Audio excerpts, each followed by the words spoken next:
I'm not trying to sing a song anymore. I'm trying to sort of let the song teach me something as it's happening. This is Alec Baldwin, and you're listening to Here's the Thing from iHeart Radio. My guest today is a Tony-nominated actress, singer, recording artist, and writer. Melissa Errico has graced the Broadway stage in iconic roles like Eliza Doolittle in My Fair Lady and the title role in One Touch of Venus. She is also one of the most celebrated interpreters of the work of composers Stephen Sondheim and Michel Legrand. Her 2018 album Sondheim Sublime was described by the Wall Street Journal as the best all-Sondheim album ever recorded. In addition to Sondheim, Errico's interpretation of Michel Legrand's music was so profound that she was asked by the New York Times to write his eulogy and was the only American singer invited to perform at his memorial in Paris. In addition to her career on stage and in the recording studio, Errico is a recent contributing editor to the New York Times and was the only American singer invited to perform at his memorial in Paris. As a native New Yorker and performer with a long career on the Broadway stage, I was curious if Melissa Errico was a frequent theater-goer herself. Well, I pursued tickets today to Ragtime. I don't go to the theater obsessively. I don't. Not in recent years. I don't exactly have a good reason. If it's a Sondheim musical, I never miss it, like ever. Nothing, even a gesture. We're going to get to him in a minute. Yeah, I never miss a thing. I'm gonna check out Ragtime. It's merely because I'm a parent, I think. Right. But if it's a have to, at the Irish Rep, or if Bill Irwin is in it, certain things I'm going to check it out. But so no, not obsessively. A lot of my friends are Tony voters. We're getting to that age where everybody I know is voting. So you obviously started and you've made a name for yourself doing, the standards. The big ships have rolled into town. Absolutely. And when you became famous, and as on my recollection, you became famous when you did My Fair Lady with Chamberlain. That's when you really, really made your name in New York as one of the princesses of the musical theater. I did Les Mis before that. I did actually Anna Karenina with the creator of Circle in the Square with Ted Mann. Mm-hmm. And I did make a bit of a stir in that for some reason, maybe because it was such a misguided show and I sort of stood out as something that was positive. I remember John Simon saying he wished that the entire cast had gotten hit by the train and other memorable lines. Way late in my career, he asked me out to lunch and he started to love my work. That is a little novella in itself, like my relationship to, well, there's always a novella, right? But I could just track that relationship. It's a beautiful, crazy shape. But he came to love me. But boy, did he make life complicated in the early days. Who? John Simon. Simon? Oh, yeah. Simon, the reviewer, critic. The critic. Oh, sorry, I'm assuming things. When you say that about Simon, well, we'll get into critics for a second, and that is, not even critics. I'll never forget this guy who I really adore. He wrote an article about me. He wrote about an article about me in the New Yorker, and he had the greatest line. He said, Alec Baldwin, who resembles an NFL linebacker in his broadcast years. That's so good. That's so bad it's good. And I was like, wow, that's spot on. I remember the days where I used to, well, first of all, do you remember the days where the New York Times got printed and everybody would run, get it, and bring it to the opening night party at Tavern on the Green? Do I? Right? Oh, my God, do you? So I remember those days where they were hot off the press. They would go 44th Street and they would run to the party. And you'd be in this unbelievable dress from Bendel's, which no longer exists. They'd go to the Times building and get the paper. They'd go to the Times building, grab the paper, bring it to the party, and you'd just done this $12 million musical. This happened so many times, luckily, and, well, or unluckily. But in My Fair Lady, I was in a green dress. Tavern on the Green was completely packed. I bought it at Bendel's. Fran Weisler came up to me and said, "You're going to be a star." Like really quietly. And I guess it said the beguiling newcomer, like, and then whatever the rest, but they race with their eyes to the first assessment, which is it's a disaster or it's just, the gut punch is the worst. Unfortunately. Unfortunately, this show just opened. When the show was done in 1943, this and this, unfortunately. Exactly. They look for that right away in the first paragraph and then they just run up to you at the party. So that was a good party. But yeah, I do remember those days. But I also remember the days where the magazines would come out later. So you'd get the New York Times, Stephen Holden if you were Cabaret, or Sunday. Remember how he used to do the second review on Sunday? You'd get Frank Rich, then you'd get Stephen Holden's of possibly piling on. You're telling a double whammy. You'd have Thursday to Sunday. You'd just be dying. Then the magazines, and that's where John Simon was, the magazines. So you'd walk by. New York Magazine. New York Magazine. And then the Variety, you look for Jeremy Gerard, things like that. Right. And I'm definitely not somebody who is like studies reviews, but I was young enough to just want to get the gist. So I would look quickly for one of those unfortunatelys or, ouch kind of words. And I saw dishpan face Errico. Dishpan face. Yeah. That was, I think, that's what I think of. But later, Tony Walton said my face is like a moon. So maybe I have a little flat face. It's good for theater. No, don't. And, I've been thinking about this. I would employ none of those words to describe your face. But as I said, later in my career, he got more and more and more complimentary, which I don't remember any of the phraseology. I only remember the bad things. But I did Streetcar, and I go to the party, and I'm going home, and I don't want to read the paper. I just wasn't in the mood. I'm assuming I'm going to get some kick in the balls there or whatever. And I go home and I pick up the paper on the corner. And I get the paper and I'm reading it. I'm like, holy shit. I mean, he was really very kind to me. And my ex-wife turns to me. Not the reason she's my ex-wife, but contributing. She turns to me, she goes, you don't believe any of that, do you? I was like, well, okay. Maybe I shouldn't believe any of that at all. You. It's like when my mom says, well, finally. So it's like you've got great reviews. It goes, so are in a hit? Well, finally, just sort of puts your entire past in some weird light. Just but critics, I think, the critics. I'll give you two examples. I think the critics in film and in the theater. Here's what's missing, and that is that if you've got somebody who's as talented as you are, you're so talented. You're so talented, and you're so gorgeous, and you get up there and you play these parts and you can sing. So if the show doesn't work, it's not your fault. No, it's the director or the and they don't want to do that. They feel they have to dish out, and in film, what they do is they pile up on the person who doesn't have that much power. So if the star of the movie prints money for the studio, they get a little whisper who goes, "Don't you touch him? Don't you dare go near that. Don't you dare go near her or business him." of it. Yeah, I don't have a lot of business, like tentacles, like people like pushing away the complexities of these things. Protecting you. Yeah, I don't have that. So my life has actually been quite natural. I sort of feel like I'm actually in the jungle and experiencing the actual jungle. There's no cages. There's no monitors, which has made it interesting and very lively. To answer your question, by the way, I do go to the theater. Like I'll see Audra, or I'll go if I'm in London, I'll go see John Lithgow and go backstage in both cases. Right. So it is friends, but it's also like masters. Like when I feel like there's a master thing, just FYI, I would never miss it. When you called to do a play together last summer, what's the first thing I said? Well, you said yes. Just said yes, right. But, I made it happen. But I want to lose the opportunity to mention to people here on this show that it was really a big moment in my life in terms of work, and that is you see people, you obviously are, like I said, one of the great leading ladies of the Broadway musical stage, and we did Gorgon, and I had never done anything with you dramatic. Correct. And we're doing this thing. And again, I remember going, holy shit. I was wrecked like by you that. Can do that. I thought you weren't that into that. And it was more musical, sing. You were fantastic in that. That was tough material. Yeah, I connect to things. I have a kind of a unguardedness I always had. And, probably hasn't served me in other ways, possibly, though I don't regret it. But I do feel like artistically, like I'm available to, that's why jazz is feeling so good in these cabarets and things. The parts that I had until I was 46, I was playing all the ingenues. I was playing all the lovely characters. Sure. And just to sort of tap at the tuning fork back to this critics thing, I was always called Lovely, or Lovely appeared in a lot of reviews because I had to be. I was sort of in Brigadoon, or I was in My Fair Lady, High Society. So many of these shows were the charming, young, sweet character. And I went to Harold Guskin at one point. Do you remember Harold? Of course. Yes. Harold is an acting coach who wrote a book called How to Stop Acting. I told him about the reviews. He looked at a bunch of them. They always said lovely, something like lovely. He said, we're going to get the word lovely out of these reviews. I'm going to teach you how to shit on the stage, he said. And it was so gross. I was like, and Glenn Close had just left, and I bumped into, what show? All kinds of people in the lobby. What show? Was that particular show would have been Dracula, I think. Okay. Who'd you do Dracula with? Tom Hewitt was Dracula. He was wonderful.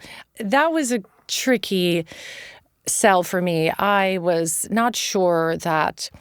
See, Christopher Hampton wrote it, who wrote Les Liaisons Dangereuses, and I loved him, and I knew him socially, and part of that kind of that time royalty of the British theater. I knew a lot of people, exactly. Yes. And Christopher is such a high vibration, and Frank Wildhorn was a composer, and it was unclear where the balance was going to be. There's a bodice ripper kind of in obviously a Dracula musical, there's also another kind of inferred, passionate, strange, illuminating lesbos world, whatever. There's everything. Women walking around in their There's just sex coming out of every pore of your body. Yeah, there's all these Victorian dresses, and I was saying to Kelly, maybe O'Hara, maybe we should be attracted to each other over the waiting for the monster. And she was like, she was looking at me like, no. You and the monster together. Yeah, she just looked at me like, we can't fix this. 3-way with the monster. She was literally looking at me like, Melissa, you care so much. I was reading Bram Stoker in my dressing room.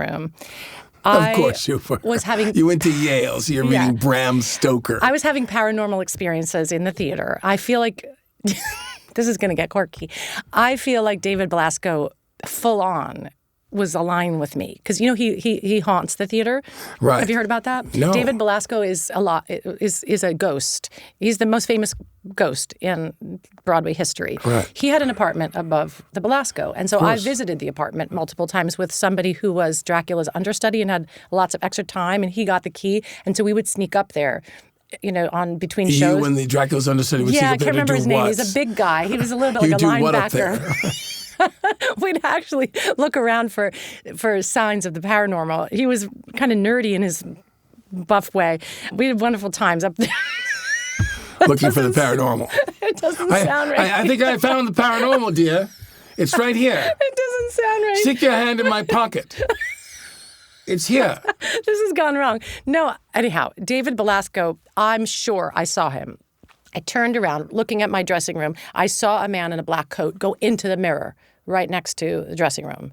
Not the star dressing room, if you probably... He walked through the mirror. It's probably your dressing room is the bottom floor. I was a second dressing room. Have you played the Belasco? No. Okay, so I'm up a flight, and there's that really old mirror. Beautiful. I saw him walk into the mirror. I saw him walk. I know it sounds like I'm making this up, but I actually turned around. I saw a man walk into the mirror. Another experience I had was we were in previews and the show was not going particularly well. There's a woman in a blue dress who also haunts the theater. And when the previews were happening, they don't know why, but all the pipes broke and there was a flood. Everything was dumping down on millions of dollars of set. And the fire department came and literally I heard these handsome Irish guys go, David Belasco strikes again. While they're walking around. They know the place is haunted and weird things happen there. I feel that when I went back to get my coat one day in my L-shaped dressing room, and I went around the corner, once I got around looking for the coat, it was too dark to see my coat, someone turned on my lamp. Belasco strikes again. He turned on the lamp. I was freaked out, turned it off. Christine. Maybe it's all the power of suggestion. I'm old enough now, maybe I'm just cuckoo. No, but oh, you're singing the Phantom of the Opera. It's I related. passed on that role. Why? To go back to Yale. No, wait a second. Now, I was a Yale student. We're going to get there, but let me just ask you this, which is that when you do something, because I'm sure you get offered a lot of things simultaneously, when you do something like Dracula, beyond, because many people don't understand this, a paycheck, and I want to go to work. People say to me, why did you do that? I go, I looked at my calendar and I hadn't worked in 2 months and I was anxious to go to work. Yeah. This is what I do. Yeah. And so I go and do this movie or this play or TV thing, whatever. And why did I do it at all? We'll pick one. We're going to pick a couple. So pick Dracula. Why that? Why did you want to do that? Well, what was the draw? Well, I'm getting to my mid-30s at that point. And, I had a ton of positivity around what I was doing in a sort of third revival of my career. I started super young. I had just finished working with Sondheim and Michel Legrand and had a Tony nomination. I had really awoken a kind of vision of a sort of intellect meets actress, singing. It was almost like straight acting, the way I think about things. Forgive me for saying Barbra Streisand is a great inspiration to me because every half sentence is smart. In her prime, there's just no... she's the Gielgud or the Laurence Olivier of music singing. And I was starting to think like that. I was starting to animate music like it was a play. And the Legrand thing was so interesting and beautiful. I worked with James Lapine. He was the director, and Jeremy Sams wrote the words. It was beautiful. And obviously Sondheim was Sunday in the Park with George. I did that.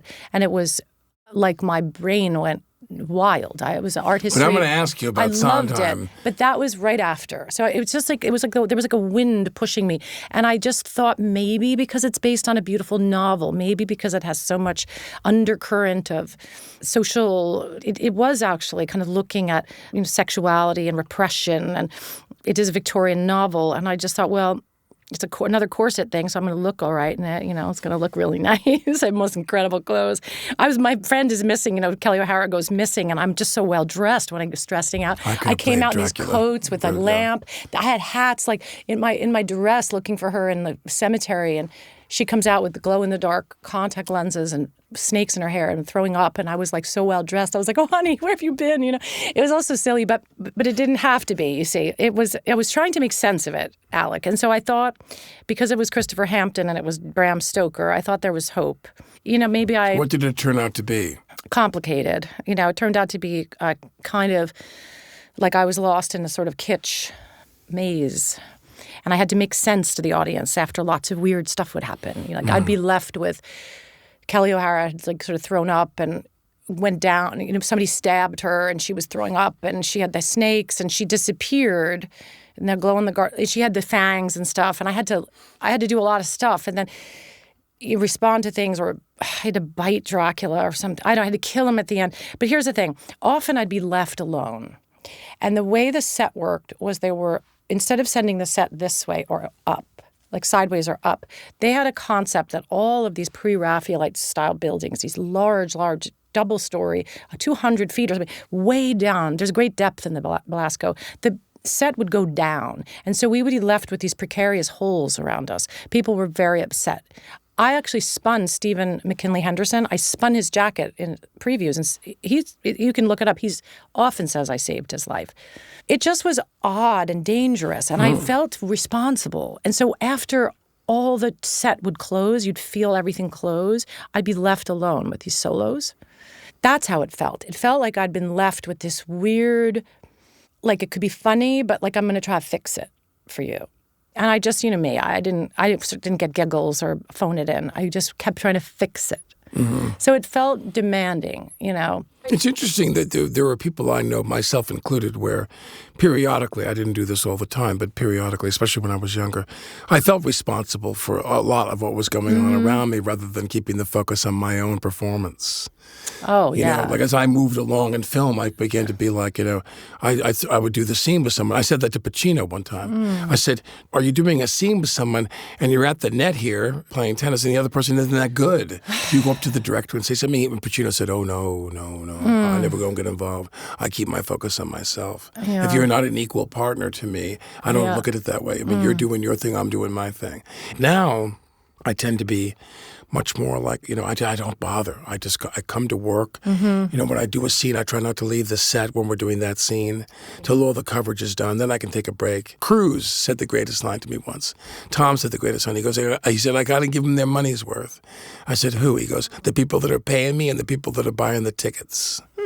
I got to give him, and he's hard. Everybody knows he's the hardest working person in the movie business. He's not wrong. Oh, no, yeah. But my point is, I thought to myself, how can I take this to another level of really, really committing to just doing my thing? Right. Yeah. I kind of learned that a long time ago, and maybe not in the most positive sense at first, which I worked with Bill Cosby when I was 17. I played a young student. Cosby where? I was on his television show. It was called The Cosby Mysteries. Do you remember that? Yes. My friend David Black wrote on Cosby Mysteries. Yeah, I was in it as a teenager, and he used to do his part and then leave. And he'd leave me with nobody, a piece of tape or his stand-in. And he'd say, that's what you went to Yale Drama School for. You're going to Yale. That's what you're going to Yale for. Yeah. And he'd leave me alone. So I'd have to act opposite him, but without him there. He didn't give a shit. He was busy or something. He did ask me out for lunch, sometimes. Yeah. Well. Yeah, exactly. I came to wonder, but I misunderstood a lot of lunch invitations in my career.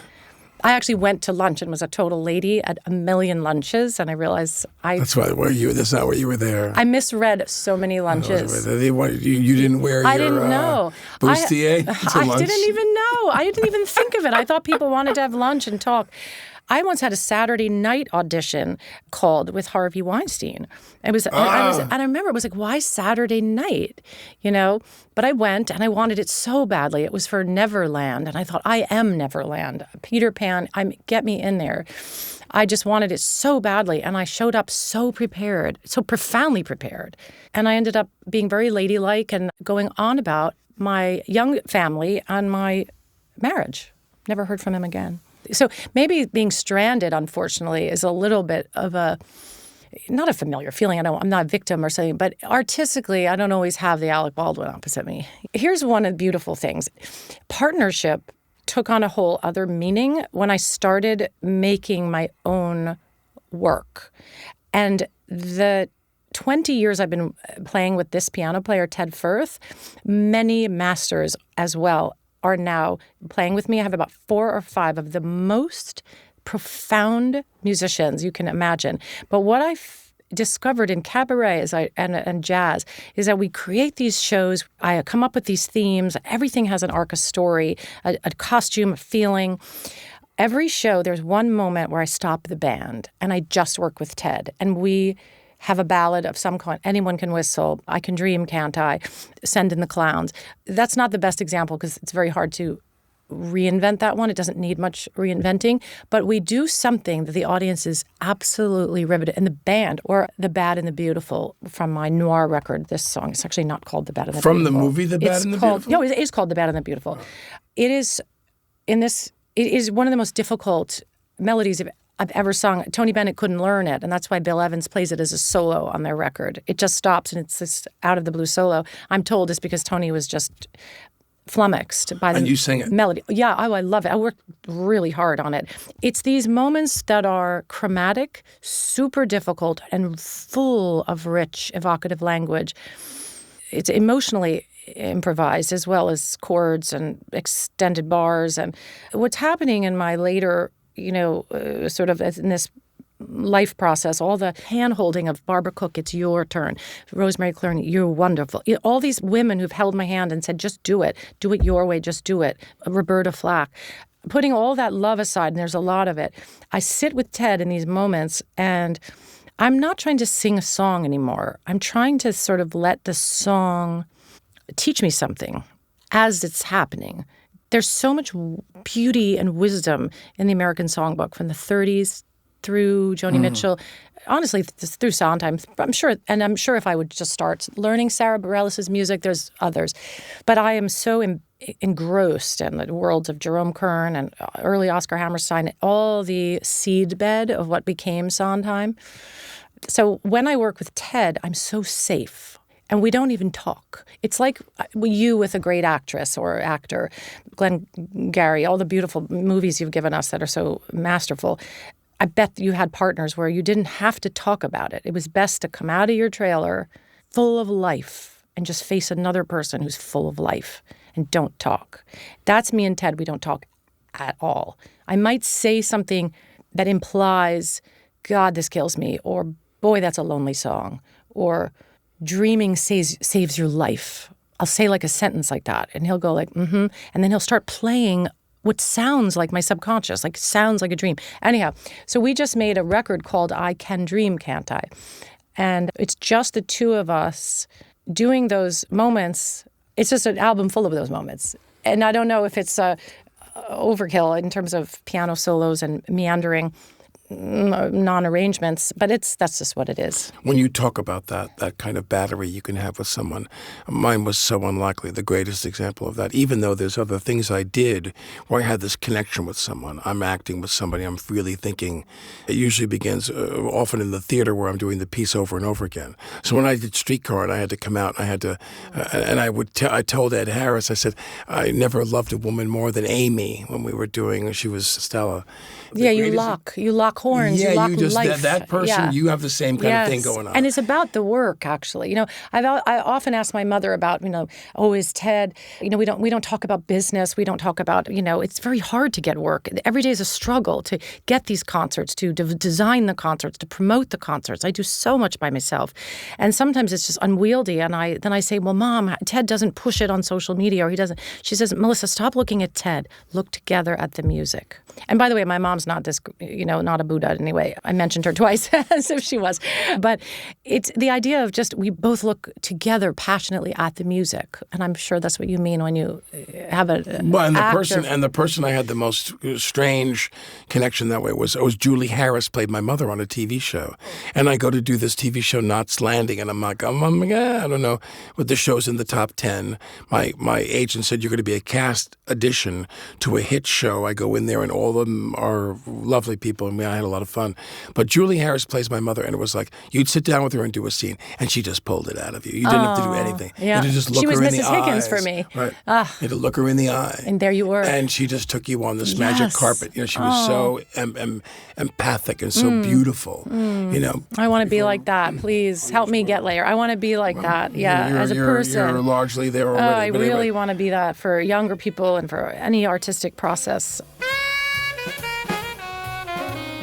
Actress and singer Melissa Errico. If you enjoy conversations with the leading ladies of the Broadway stage, check out my episode with Patti LuPone. I knew when I was a kid that I had a Broadway voice. I wanted to be a rocker because I grew up in that era of transistor radios at the beach.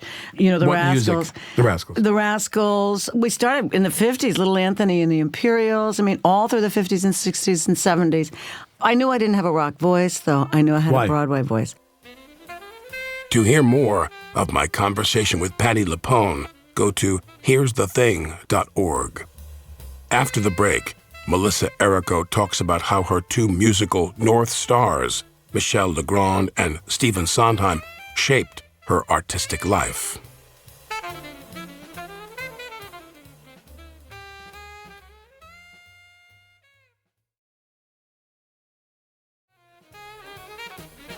I'm Alec Baldwin, and this is Here's the Thing.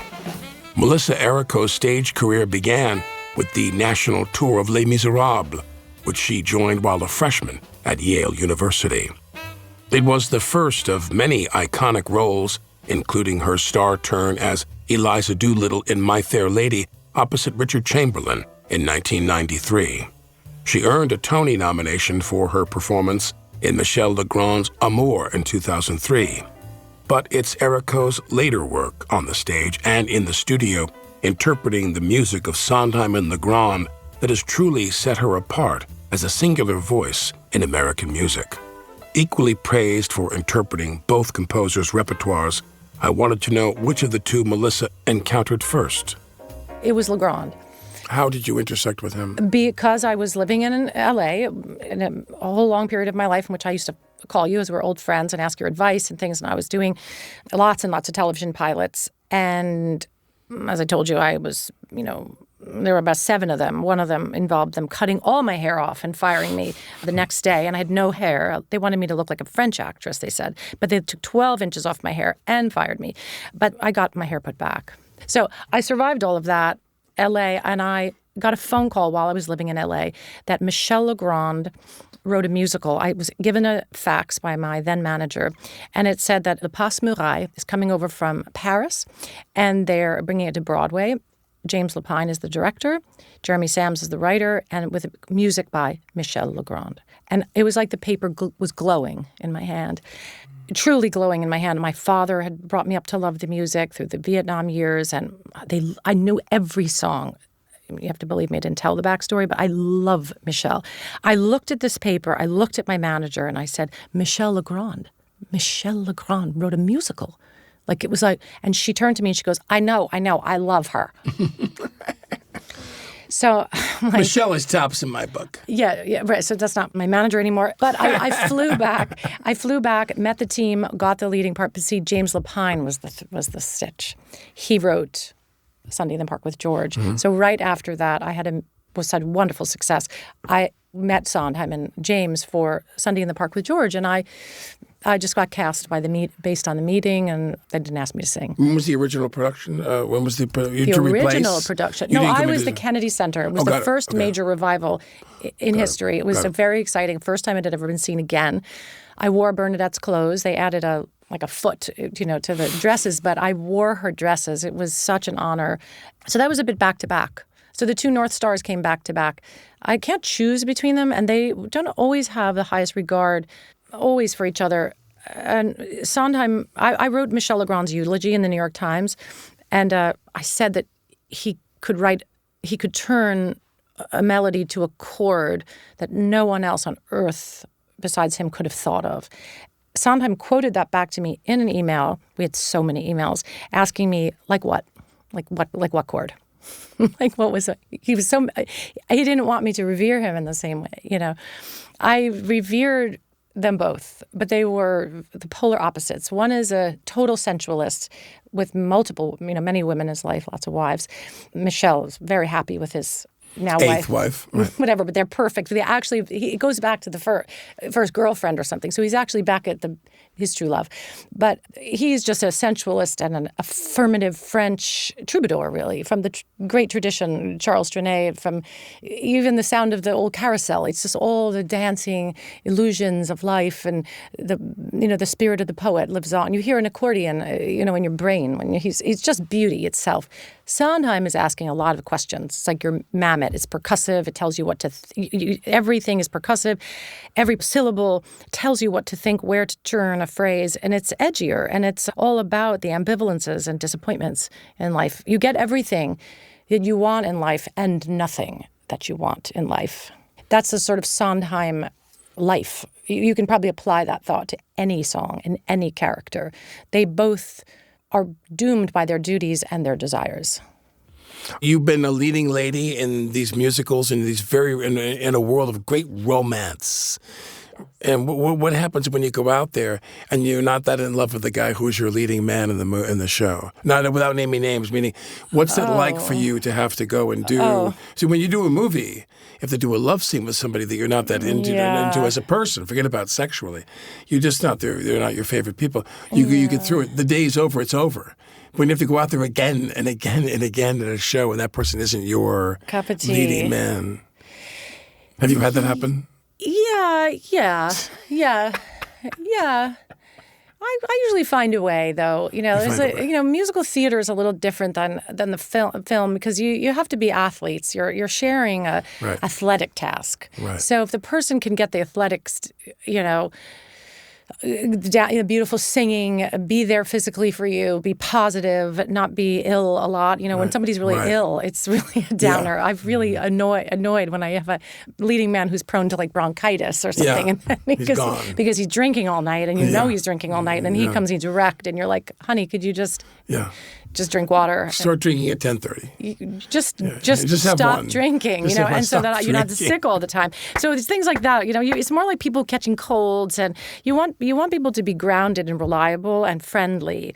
I've never really had anyone that just really repulses me. There was one that's not it came in just a little too into his like.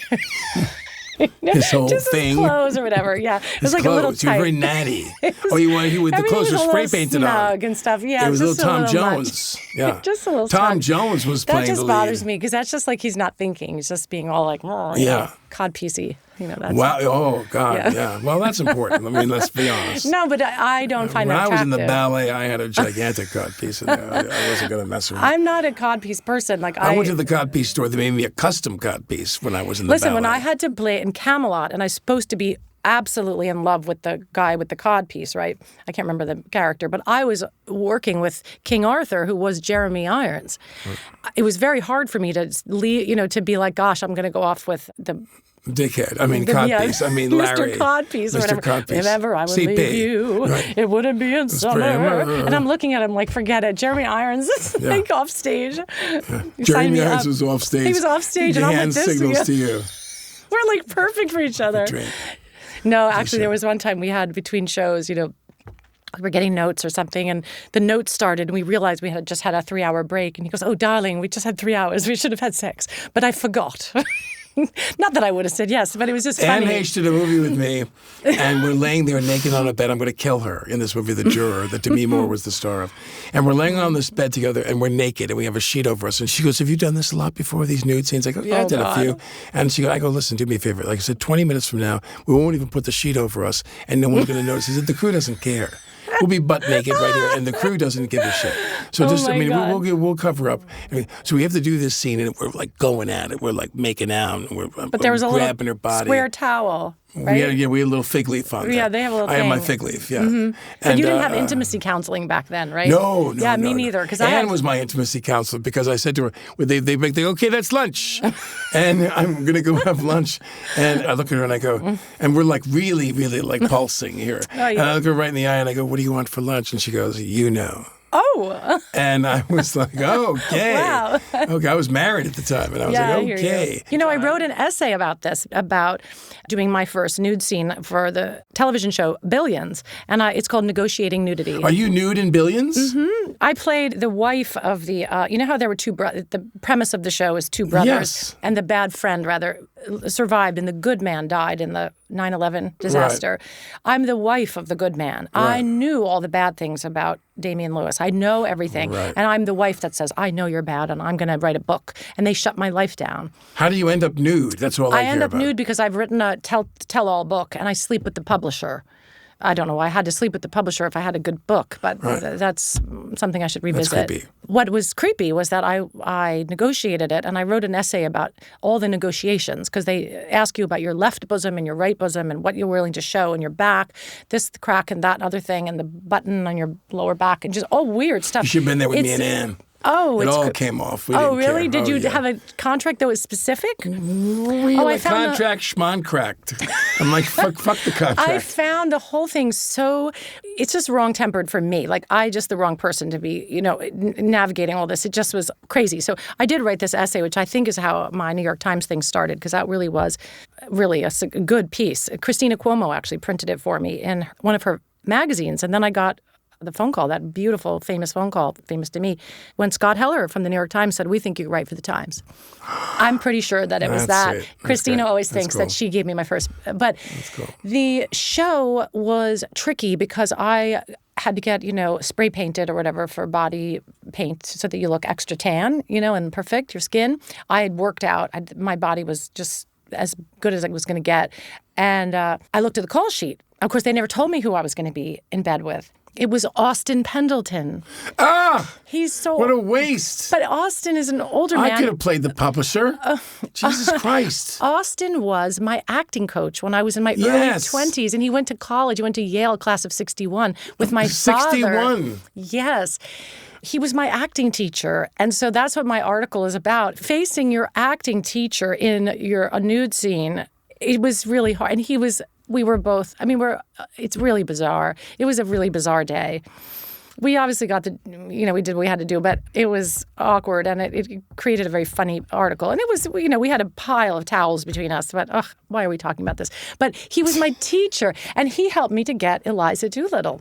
He and Roger Reese, they were my coaches when I was young. So you never know who's going to be on the call sheet. We should do a thing, you and I together, called Billions in Concert. And you and I will reenact the nude scene, and then you're going to get up to sing some songs. And my God. Be Billions in Concert. No, I'll have to with do music of Michel Legrand. We'll get it all together. What a hot mess. Billions. Yeah. Who cares if it's a hot mess? All the quirky stuff of our career. We're going to sell out. Actress, singer, and writer, Melissa Errico. If you're enjoying this conversation, tell a friend. And be sure to follow Here's the Thing on the iHeart Radio app, Spotify, or wherever you get your podcasts. When we come back, Melissa Errico talks about the great aunt who became a Ziegfeld Follies star and the grandmother who first recognized her talent.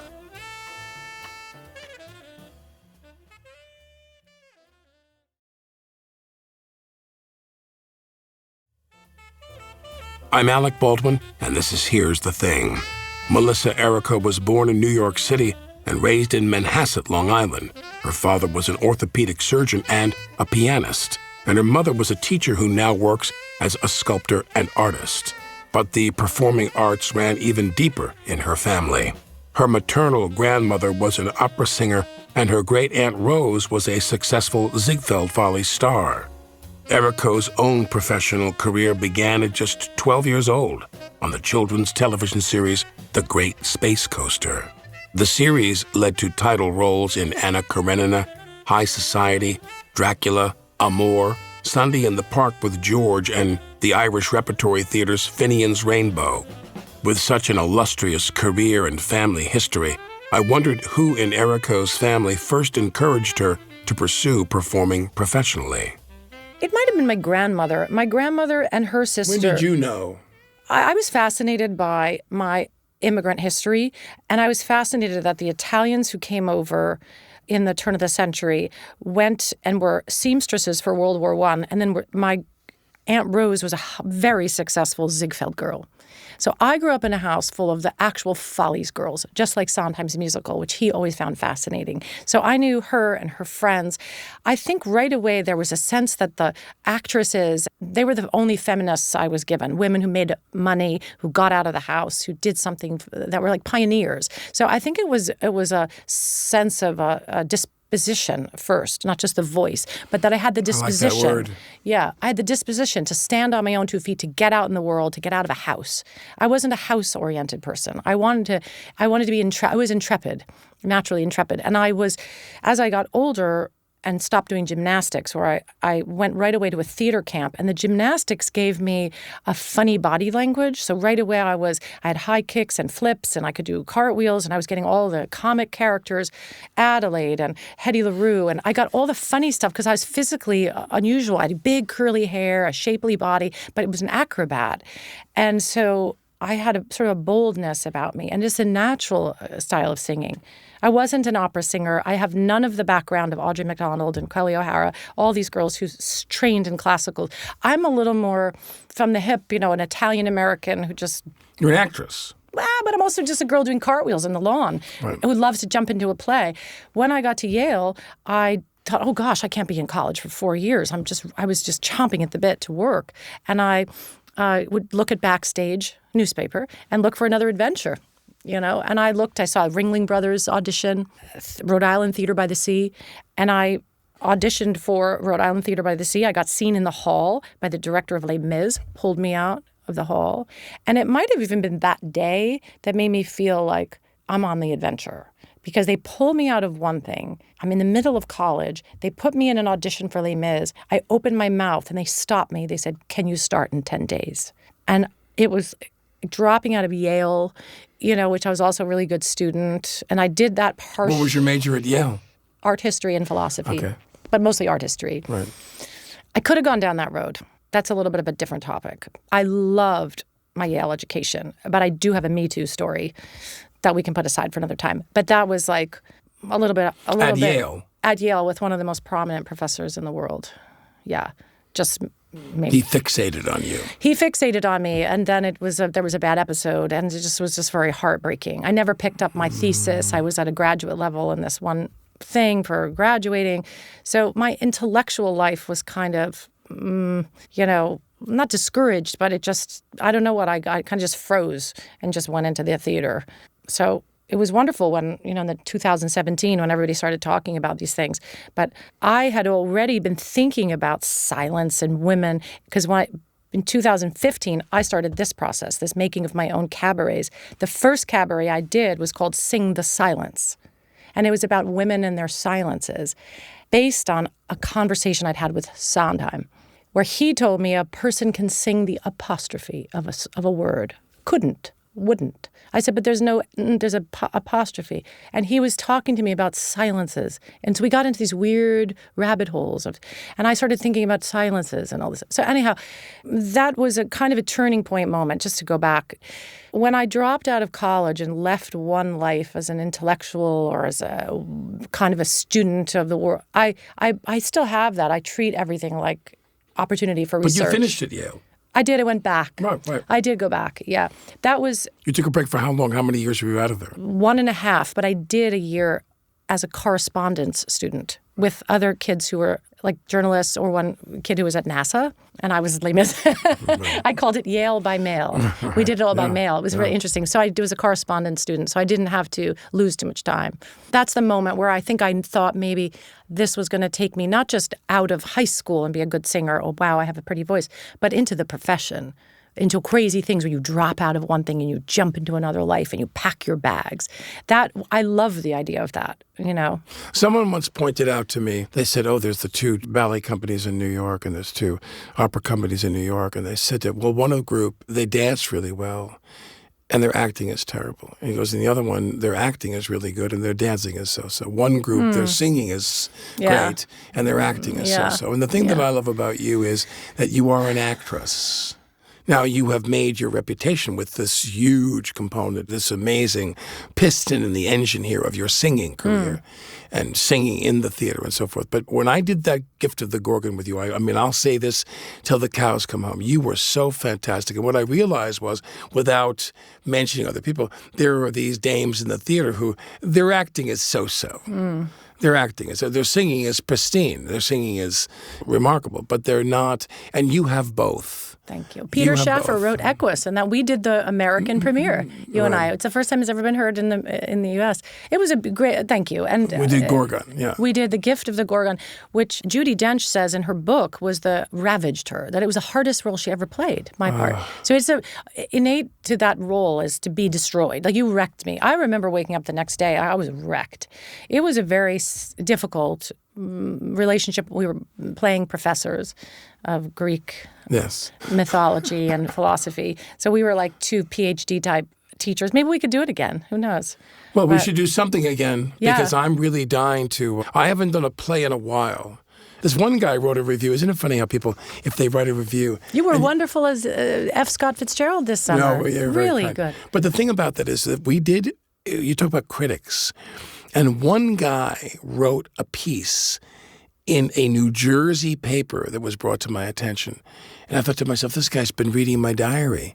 He really, really got what I was trying to do. He goes, Mr. Baldwin, this and this and this and this. And he wasn't like licking me to death.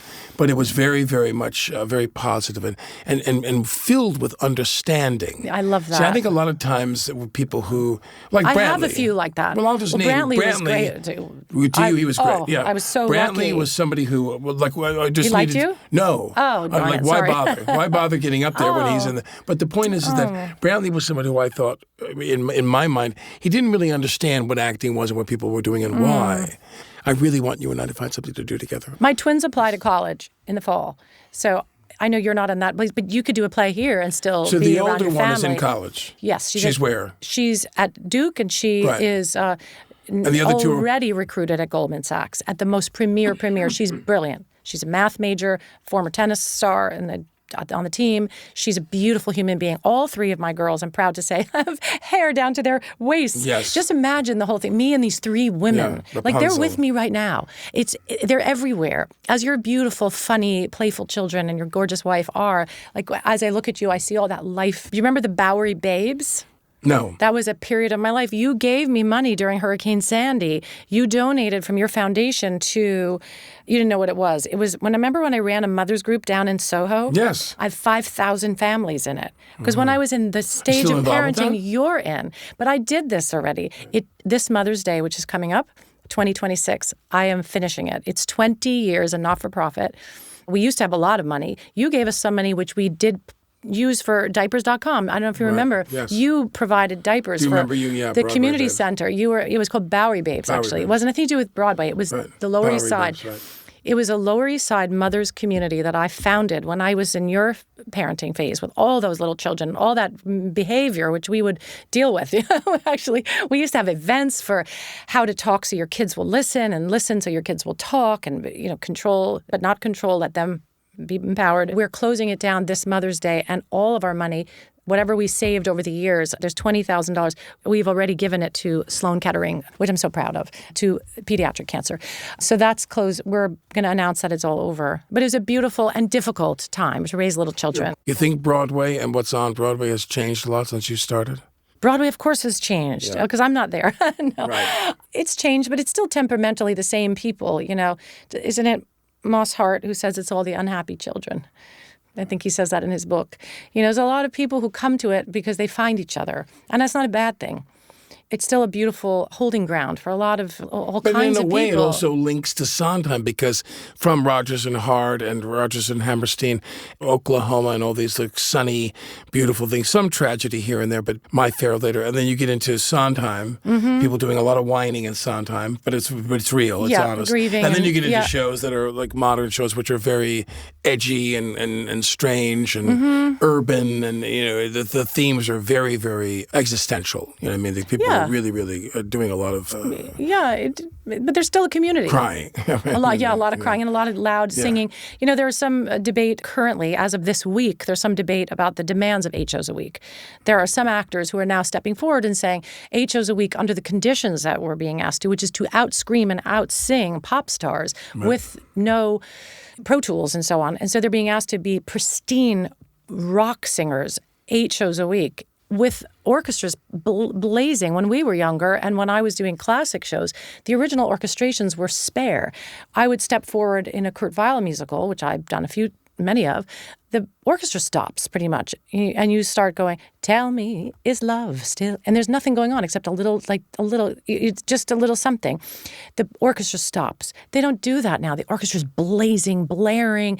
The sound systems are, so it's your vocal cords are being asked to do different things. So I think we're in a time where actors are pushing back and saying that this Marvel comic level entertainment value, the demands are crazy. They're not human anymore. Hopefully people will start coming to my simple shows, me and a pianist, me and a small band, back to human-size work. My thanks to Melissa Errico. This episode was recorded at CDM Studios in New York City. We're produced by Kathleen Russo, Zach McNeese, and Victoria DeMartin. Our engineer is Isaac Kaplan-Woolner.